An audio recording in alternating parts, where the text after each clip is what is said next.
Welcome back to my channel Prakash Nagan. और आज की खबर आपको बता देते हैं। सभी दोस्तों को सुप्रभात और नमस्कार। इसी के साथ आप थंबनेल देखकर समझ जाओगे आज की वीडियो में क्या होने वाला है। तो चलिए मिलते हैं हम आज। अतिथि शिक्षकों के लिए भटक रहा है अलीराजपुर कलेक्ट्रेट में ज्ञापन सौंपा। इस तरह से आपको बता देते हैं, माननीय मुख्यमंत्री जी, आपने तो अतिथि शिक्षकों की मुस्कुराहट ही छीन ली। इस तरह से आपके लिए हमने 14-15 वर्ष दिए और आपने हमारे लिए क्या दिया, सड़क पर खड़ा कर दिया। कहते हैं कि शिक्षा वो सीढ़ी है जो इंसान को अंगूठे से हस्ताक्षर की ओर ले जाती है, लेकिन आज आपने हमारे पढ़े लिखे युवाओं को अंगूठे की ओर इशारा कर दिया। और हर देश और हर जगह के स्कूल भी आपने बंद कर दिए गए। इसलिए कहते हैं कि समय आपका इंतज़ार नहीं करता, सही समय पर इंतज़ार क्यों करते हो।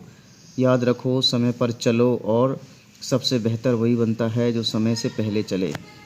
चलिए आज ले चलते हैं मध्य प्रदेश के अलीराजपुर में। मध्य प्रदेश के अतिथि शिक्षकों ने ज्ञापन सौंपा कलेक्ट्रेट साहब को।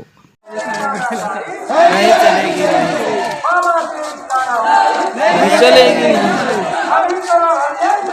हमको परमानेंट करो, हमको परमानेंट करो, हमको परमानेंट करो।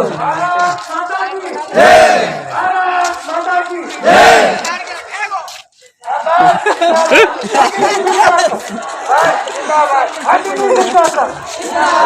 जिंदाबाद, मातरम मातरम मातरम, जय भारत माता की जय, भारत माता की जय।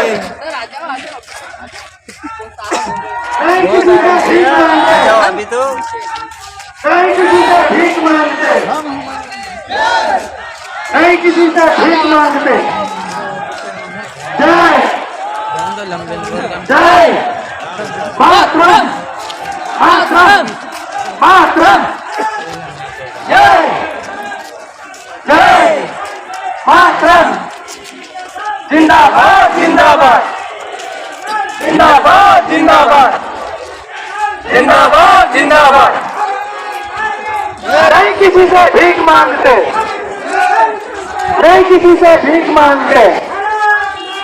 जय जय मातरम मातरम मातरम मातरम, जिंदाबाद जिंदाबाद। कलेक्टर साहब को ज्ञापन सौंपा गया है। उसी तरह से आपको बता देते हैं कि दिशा दिखाने वाला सही मिल जाए तो दीपक का प्रकाश भी सूर्य के प्रकाश का काम करने लगता है। परंतु हमारे माननीय मुख्यमंत्री श्री शिवराज सिंह चौहान जी इस बात के मूड में नहीं हैं कि अतिथि शिक्षकों का क्या किया जाए। उन्हें यही पता नहीं चल रहा है आखिर अतिथि शिक्षकों का क्या करें। और अतिथि शिक्षक मध्य प्रदेश के 52 जिले सहित धरना प्रदर्शन आंदोलन चल रहा है। धरना प्रदर्शन जो है वो इतिहास की याद दिलाता है कि जितने भी हमने 10वीं 11वीं में जो आपने पढ़े हैं, भारत छोड़ो आंदोलन, डांडी यात्रा, जितने भी जो आंदोलन किए गए वो कुछ ना कुछ मांग को लेकर आंदोलन किए जाते हैं। और आंदोलन यह सिखाता है कि आप जिंदा हैं। मुंशी प्रेमचंद ने कहा था कि आंदोलन हड़ताल ये दिखाती है कि आप लोग अभी जिंदा हैं। यही सबसे बड़ी बात है कि मध्य प्रदेश का अतिथि शिक्षक आज अपनी सांसों से जिंदा है और जूझ रहा है। हर जगह पर अपने धरना प्रदर्शन आंदोलन कर रहा है कि उसे 15-16 वर्षों से सरकारी स्कूलों में पढ़ रहा है, उसे उसका हक मिलना चाहिए। पर माननीय मुख्यमंत्री श्री शिवराज सिंह चौहान इस बात को सुनने को तैयार नहीं हैं। कहते हैं कि चूल्हे पर रोटी हो या सत्ता में नेता लोग हों, यदि आप रोटी को नहीं पलटोगे तो जल जाएगी, और यदि आप सरकार को नहीं बदलोगे तो सरकार में रहने वाले नेता लोग भ्रष्ट हो जाएंगे। इसी तरह से तवा पर पड़ी हुई रोटी और वर्तमान में चल रही सरकारों को पलटते रहना चाहिए। जिस तरह से राजस्थान में हर 5 साल में सरकार अलग बनती है और राजस्थान की सड़कें, राजस्थान का एक एक कोना आप देख सकते हैं, साफ स्वच्छ सुथरा और सब कुछ मिलता है। इसलिए कहते हैं कि ध्यान दो। नी शंभू भैया ने भी इस बात को कहा है कि आप चिंता नहीं करें क्योंकि सफलता बहुत जल्द मिलने वाली है। कहते हैं कि कोशिश करने वालों की कभी हार नहीं होती, और उसी तरह से यदि हम प्रयास करते रहेंगे एक दिन हमें सफलता ज़रूर प्राप्त होगी। हो सकता है कि शिवराज सिंह चौहान जी के मन में और कुछ चल रहा हो, तो वो हमारे लिए कुछ अच्छा करने के लिए प्रयास में रहें। इस तरह से माननीय मुख्यमंत्री श्री शिवराज सिंह चौहान जी से बार बार आवेदन किया गया, किंतु हमें झूठा आश्वासन, घोषणाएं मिली और इसके अलावा कुछ नहीं मिला। हर साल 1 लाख नौकरी। आप अंदाज़ा लगा सकते हैं कि पिछले 4 सालों से 1 लाख के हिसाब से आज कितने लोगों को रोज़गार मिला। वहीं आपको बता देते हैं कि एक हमारे उड़ीसा राज्य के मुख्यमंत्री श्री नवीन पटनायक ने सभी अतिथि शिक्षक और आउटसोर्स कर्मचारियों को नियमित कर दिया। मध्य प्रदेश में नहीं हुआ। दोस्तों, मेरा नाम है कुमकुम बिनवाल। देश का शायद ही कोई राज्य होगा जहां कॉन्ट्रैक्ट में भर्तियां नहीं होती हैं। पहले जल्दबाजी में, कम सैलरी में अलग अलग विभागों में सरकार कॉन्ट्रैक्ट में भर्तियां करती है, फिर सालों तक वो कर्मचारी उसी सैलरी पर काम करते रहते हैं, उनकी नौकरी भी पक्की नहीं होती है। ठेके पर सरकारी भर्तियों में बड़ा शोषण, इससे ज्यादा बुरा और कुछ नहीं हो सकता। हिंदी पट्टी के ऐसे कई राज्य हैं जहां ऐसे कर्मचारियों के आंदोलन की खबरें आती रहती हैं, खासकर चुनाव के वक्त। लेकिन इन सब के बीच एक राज्य के मुख्यमंत्री ने एक ऐसा फैसला लिया है जो तमाम राज्यों के मुख्यमंत्रियों के लिए एक मिसाल है। दोस्तों, ओडिशा के मुख्यमंत्री नवीन पटनायक ने दिवाली से पहले अपने राज्य के कॉन्ट्रैक्ट के कर्मचारियों को गिफ्ट देते हुए 57,000 कॉन्ट्रैक्ट पे काम करने वाले कर्मचारियों को परमानेंट करने का ऐलान कर दिया। और सुनिए, नवीन पटनायक ने ऐलान किया है कि ओडिशा में अब ठेके पे कोई भर्ती कभी नहीं होगी। दोस्तों, ये फैसला ओडिशा सरकार पर 1,300 करोड़ रुपए का एक्स्ट्रा बोझ लगाएगा। फिर भी सीएम ने फैसला लिया, जो कि ऐतिहासिक है। नवीन पटनायक दोस्तों देश के उन कुछ चुनिंदा मुख्यमंत्रियों में से हैं जिनके ना तो आपने कभी अखबारों में बड़े बड़े एड्स देखे होंगे, ना ही टीवी में उनके लंबे चौड़े भाषण आपने देखे होंगे, क्योंकि वो विज्ञापनों पे पैसा नहीं खर्च करते।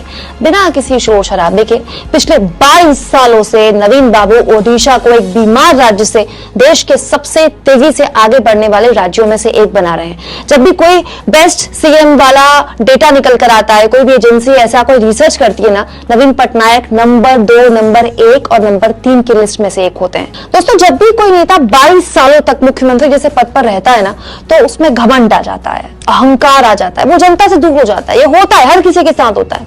लेकिन नवीन पटनायक ने ऐसे किसी अवगुण को खुद को छूने भी नहीं दिया।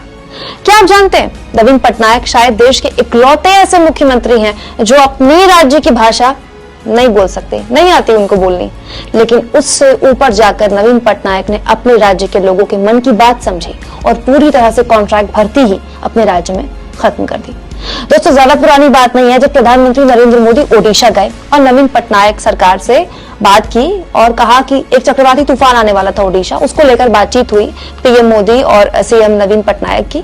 और पीएम मोदी ने कहा कि केंद्र सरकार आपको 500 करोड़ रुपए की मदद देती है। पीएम ने ऐलान किया और अगर आपको जरूरत होगी तो हम आपको और मदद देंगे। जानते हैं जवाब में सीएम नवीन पटनायक ने क्या कहा पीएम मोदी को? नवीन पटनायक ने प्रधानमंत्री का धन्यवाद किया और कहा कि ओडिशा को आर्थिक सहायता की जरूरत नहीं है, होगी तो मांग लेंगे। दोस्तों, अपने राज्य में कॉन्ट्रैक्ट पर काम करने वाले कर्मचारियों को जितना पैसा खर्च करके नवीन पटनायक ने नियमित किया है ना, उतना तो हिंदी पट्टी वाले राज्यों की सरकारें अपने प्रचार में चैनलों और अखबारों में बांट देती है। इन सब के आगे नवीन पटनायक एक मिसाल है, जिन्होंने बस अपने फैसलों के बूते 22 साल तक सीएम रहने के बावजूद अपनी लोकप्रियता बनाए रखी। पॉलिटिक्स हो तो ऐसे ही। संतुलन है, कई शिक्षक ज्यादा है तो कोई छात्र ज्यादा है। अभी हम गर्मी की छुट्टियों में तब तक हम सारा व्यवस्था कर रहे हैं, उस व्यवस्था को भी ठीक कर देंगे। जितने छात्र उस मान से हम शिक्षक पहुंचाएंगे और जो जिले में ज्यादा शिक्षक है उनको हम वहां से हटाने के करके उन स्थानों पर पोस्टिंग करेंगे, क्योंकि 19 जिले ऐसे मध्य प्रदेश में जहां पर प्राथमिक शिक्षक शिक्षा विभाग में ज्यादा है, यानी 500 पद छुपाते तो 600 शिक्षक है।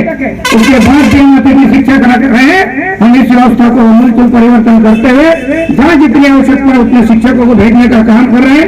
लगातार शिक्षा विभाग में हम भर्ती का काम जारी रखेंगे। मध्य प्रदेश सरकार का निर्णय है, हर साल जितने सेवानिवृत्त होते हैं उतने शिक्षक हम उसी साल भरने का काम करेंगे, ताकि आगे आने वाले समय में बहुत बड़ी संख्या में जो पद रिक्त होते हैं शिक्षा विभाग के लोग उस व्यवस्था से सब प्रभावित नहीं होंगे। एक बात मैं बता लेना चाहता हूँ, क्योंकि पासी जी ने बोला है, मुझे लगता है कि पुरानी पेंशन के बारे में पूरे देश के लोगों को एक साथ विचार करना होगा और इसलिए कहना होगा कि ये कोई भारतीय जनता पार्टी का निर्णय नहीं है। ये पुरानी पेंशन वाली व्यवस्था बंद करने का निर्णय मनमोहन सिंह जी की सरकार के समय हुआ था। सारे देश ने इसको स्वीकार किया था, सारे देश ने स्वीकार किया था। और सुनिए, आप चालू कर दो। मनमोहन सिंह ने नहीं चालू नहीं कर सकते अभी।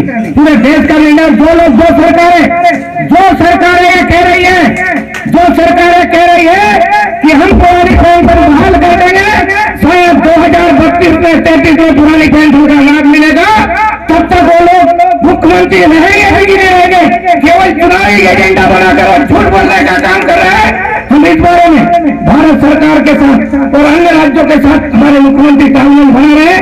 यह नीतिगत मामला है, इसलिए मैं स्पष्ट बोल रहा हूँ, यह नीतिगत मामला है। कोई एक राज्य सरकार इस सारे काम को पूरा नहीं कर सकती है। यदि नीतिगत मामले में कोई परिवर्तन करने की मिलेगी, हमने आरटी में संशोधन करके 5वीं और 8वीं के बोर्ड की परीक्षा की ऐसी मान्यता ली है। हम इसमें भी आगे बढ़ने का काम करेंगे, लेकिन क्योंकि नीतिगत नहीं है, ये इस प्रकार से यदि कोई करेंगे तो उससे समस्या का समाधान नहीं होने वाला है। हम जानते हैं कि केवल शिक्षा के क्षेत्र में नहीं, ये सभी विभाग पर लागू है। जो पुरानी पेंशन जो बंद हुई है वो सभी विभाग के कर्मचारियों की बंद हुई है। इसलिए इसको केवल एक जगह से तुम देना ये बहुत ज्यादा अच्छा नहीं है। सामूहिक निर्णय की जरूरत है। ऊपर सबके लिए आपस में तालमेल होकर के एक सहमति बनाने पर हम धीरे धीरे काम कर रहे हैं। आगे जाकर के हो सकता है इसमें कुछ सहमति बने। आज इस कार्यक्रम के अवसर पर मैं Thanks for watching. Like and comments and subscribe.